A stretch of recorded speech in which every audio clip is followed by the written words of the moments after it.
suddenly, out of the blue, South Africa are ahead in this penalty shootout. And that, ladies and gentlemen, is the voice of SABC Sport commentator Michael Abrahamson at the recent Africa Cup of Nations in Cote d'Ivoire.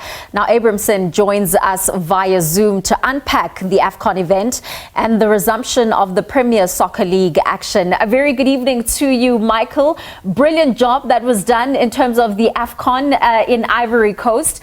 But before we get into the exploits of Bafana Bafana, a lot of people just always familiarize themselves with voices of commentators. They hardly know, their journey and their stories and what actually brought them to this point in their careers. Tell us about this journey that started way back in the 1990s. Yes, Polly, wonderful to be with you. Thank you so much for having me on your show tonight. Yes, it started way back in the early 1990s, 1991, I think it was. And I started on radio. I was a cricket commentator before anything else. And then in terms of soccer, well, I had tried my luck at rugby and gymnastics and various other sports in terms of commentary. And then in 1997, when we had that crossover season, when we were trying to fit our calendar into the rest of the world, and they played half a season effectively of domestic football. And the producers came to me and said to me, do you know anything about local soccer? And I said, very little. And they said to me, well, you've got a week to go and swat up as much as you can. And then we're giving you your first game and let's see how that goes. Wow. And I had a week. I read every publication I could, every newspaper, did some research. And it was, I remember very clearly, a game at the Rand Stadium between Chiefs and Bloem Celtic. And the sides drew 2-2. And I thought to myself, wow, this is an incredible game to start with. And obviously they were happy with me then because it just went from strength to strength. I've been lucky enough to travel all over the world. I've been lucky enough to cover major cup finals and a lot of international football as well as many other sports. But soccer obviously is very, very close to my heart. And this recent AFCON, following up on what we had in 2010 when I was privileged to commentate AFCON in my own country, which was a fantastic experience. This was almost as good, I would have to say, and an incredible experience as well. And I'm just grateful to my bosses and the people who have faith in the work that I do to be able to paint the pictures, so to speak, for the viewers and the listeners across the board. No, absolutely. You did such a magnificent job, giving us all the stats and facts about each and every match that you've covered. And rightfully said right now, in terms of you covering major tournaments, AFCON being one of those. How did you find this one differed from the other AFCONs that you have covered?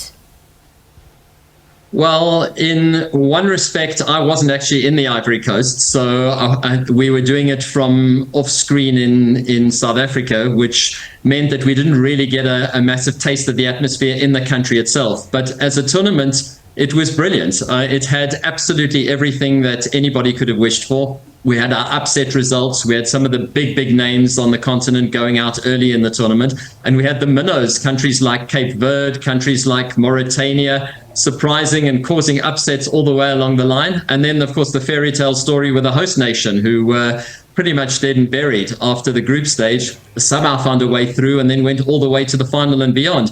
I did say to one of your colleagues in December when I was asked how would Bafana do in this tournament, I said if everything goes well, a top 3 finish. And I've actually got that clip. And people were saying to me, are you crazy? There's no way this side are going to end top 3. And I said, well, I've got some mentalism skills that I keep at the back of my mind. So if things go well, it's possible. And that's a clip I'm very proud of because I can at least predict Bafana's success. But I mean, the way our country performed so incredibly well against all expectation at this AFCON makes it very, very special for us as well.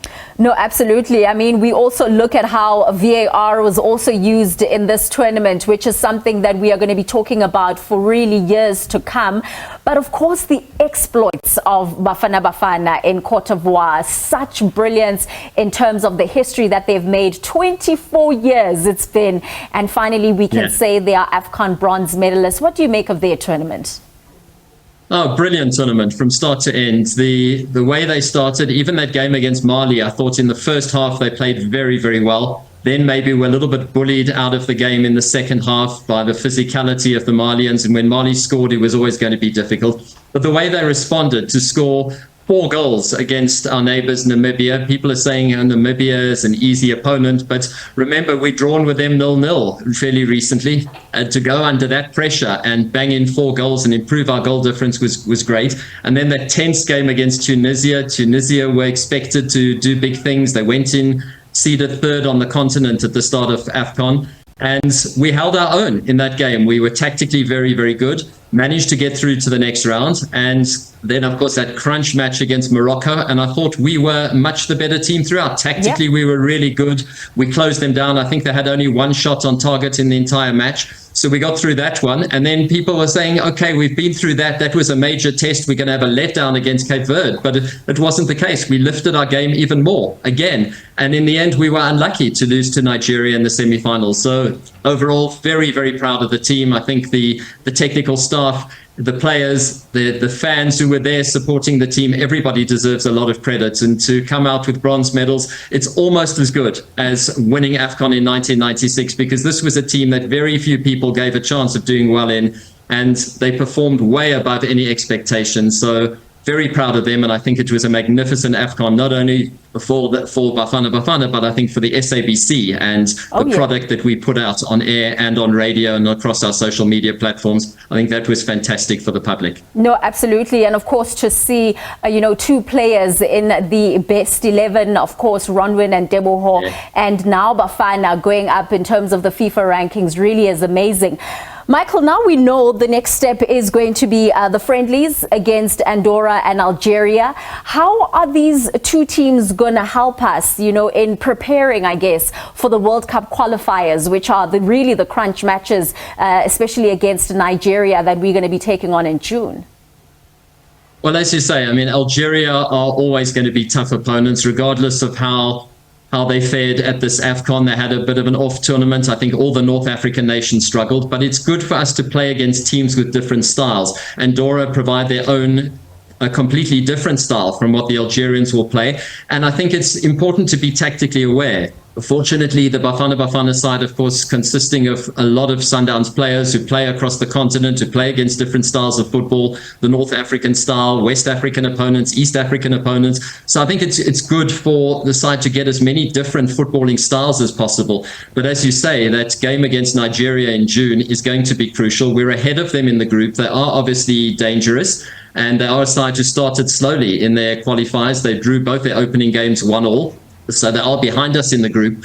Of course, Rwanda are ahead based on that win in the rain in a game that really shouldn't have taken place in the first place. But South Africa, if they can somehow get either a draw in Nigeria or even a win, best case scenario, and go back to the top of the group, we've got a lot of winnable home games across the board in the next year and a half or so. And of course, we still have to play Nigeria at home in 2025. So I think if we can get something from this game in Nigeria in June, it will really help us in terms of our World Cup qualifiers. And now the expectation has gone up based on our performance in this tournament. So we're in a group where we can definitely get out of, and we can definitely get to the World Cup. The players just have to have the same belief, and hopefully they can carry it forward and produce a result, because we've shown in that semi-final against Nigeria that we can more than hold our own against a really top team on the continent. So there's nothing to fear. I think we just have to go out and do the business. No, absolutely. And of course, now with the conclusion of AFCON, it means the DStv Premiership now resumes. We know tomorrow SuperSport United will be taking on Stellenbosch, but there was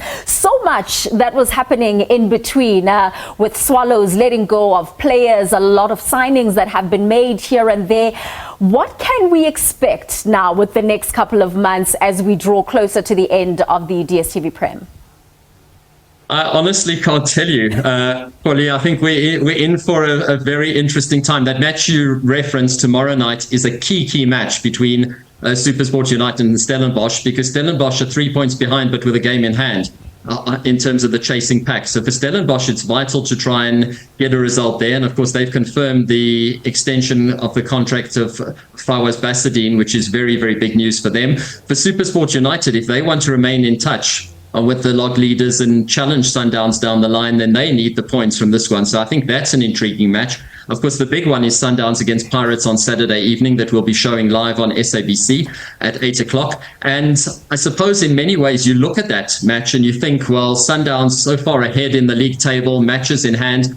But I suppose for Pirates, this is probably the best time to be playing Sundowns, because you've got a Sundowns side who had the bulk of the players from Bafana. Those players are tired. They've had a lot of football. And Coach Rulani Mokoena hasn't really had the chance to work with the bulk of his squad. Whereas contrast that with Coach Rivero, who's had a lot of time to work with many of his Pirates players, because not too many of them were in the AFCON squad. So I think for the sides who are playing catch-up, this is the weekend where they really need to start moving and trying to close that gap on Sundowns if they are going to challenge for the title. So there's some intriguing battles ahead. But I think certainly for the next match or two, it's a good time to be playing Sundowns. If Sundowns can get a win against Pirates, that gap is going to be far too big. I don't see Pirates closing it. And then it's a matter of the Cape Town Cities and the Super Sports and the Stellenbosch sides needing to put together a really good run of form. I've said all along that I think Sundowns will win the league at a canter. I think they're far too far ahead. They've got too much quality, and they've also made some very, very good signings as well to freshen up the team. But if anybody is going to catch them, then this is the weekend where Pirates could potentially spring a surprise. And if they do, that gap could close a little bit. But honestly, I think Sundowns will win the title again. Sure. And then just finally, in terms of relegation, do we already have teams that are really looking suspiciously like they are going to be relegated this season? Yeah, well, absolutely. Cape Town Spurs have had a horrible time in the top flight. I didn't actually expect it, because I commentated a lot of their matches last season in the playoffs, and I thought they did very, very well. I thought they would be a credit to the top flight. I thought they would have a lot of injection, a lot of energy, and the fact that they went in on a high, having got through and having secured their promotion via the playoffs, I thought that they would be a side who would really push and would challenge and maybe end up in mid-table. It hasn't worked out like that. They've had a change of coach. So I think they certainly are in trouble. They would need a lot of good results now going forward if they are to close the gap. Sure. You've got a side like Richards Bay who've opened the gap quite nicely in terms of the bottom of the table, but still in a lot of trouble. They need to start putting results together. So there's a lot to play for. I think that's what's so great about our league. Some teams are chasing a top 8 spot. Some are chasing the title. Some are chasing places in Africa. Some are trying to avoid relegation. So every match is significant. And I think we're going into a fantastic round of matches. Thank you so much. Michael, we can't wait to hear more of your commentary on SABC Sport. And of course, we'll be listening in on SAFM when your show starts in just how long? It's just going to be 7 to 8, right? An hour, yeah, after the 7 o'clock news on SAFM. Thanks, Molly. Great to chat to you. Brilliant. Thank you so much. That's Michael Abrahamson.